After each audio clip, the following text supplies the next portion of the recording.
ఏమండి ఏడండి అబ్బాయి మనోహరం? వాడు మనోహరం కాదు, మన ప్రాణహరం. మొదలెట్టారు. వాడే మీ సొమ్ము తిండలేదు, మీరేమీ అని అనక్కర్లేదు. అయితే నువ్వు నన్నేమీ అడగక్కర్లేదు. అడగను కానీ అబ్బాయి క్లబ్ లో ఉన్నాడేమో సార్, ఫోన్ చేయండి. బాబా టైం అయిపోతుంది, లేవండి.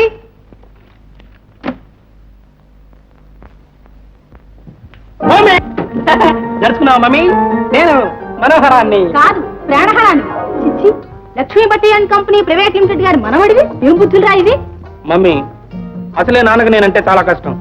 నాన్న ఎదురుగా అన్నావంటే నాకు చాలా ఇన్సల్ట్, అవమానం. ఇట్లాంటి కొడుకులు కన్నందుకు నీ నాన్నకే ఇన్సల్ట్, మనకేమిరా? Good, very good. సరే గాని నువ్వు లోపలికి పోయి క్షణాలనే డ్రెస్ మార్చురా. ఎందుకు మమ్మీ? క్లబ్ లో మీటింగ్ వెళ్ళాలి. అప్పుడు అరగంట లేట్ అయిపోయింది. పడుకుంటారా నువ్వు? పో మమ్మీ, ఆంధ్రదేశంలో అనుకున్న టైంకి మీటింగ్లు మొదలు పెడతారా? నువ్వు పదరా అంటుంటాను. అది కాదు మమ్మీ, అది కాదు, కొంచెం అది చేతి కాలు మమ్మీ.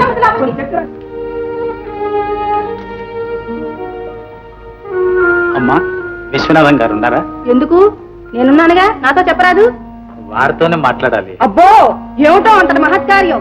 స్కూళ్ళని, కళలని, దేవుళ్ళని ఏదో పేరు చెప్పి చందాలు వసూలు చేయడం, అవన్నీ దిగమిగి కూర్చోవడం, ఇదో రకం హై క్లాస్ దోపిడీ. ఏమయ్యా, ఈసారైనా డబ్బు తెచ్చావా, ఒట్టి చేతులతోనే వచ్చావా? తీసుకొచ్చాను బాబు. లోపల కదా.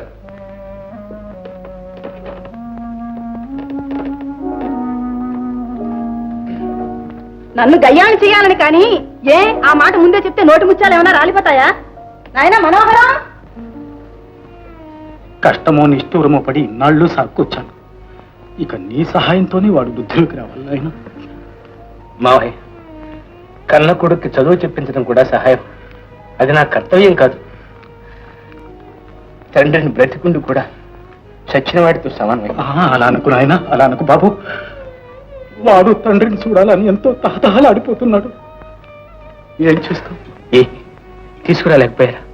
కళ్ళతోనైనా చూసుకునేవాడిని. వచ్చాడు కానీ ఎందుకులే బాబు, లక్ష్మీపతి గారికి మాట ఇచ్చాం. పైగా ఈ రహస్యం బయటికి పొక్కిందంటే నీకు ఏమాత్రం సుఖం కూడా లేకుండా సుఖం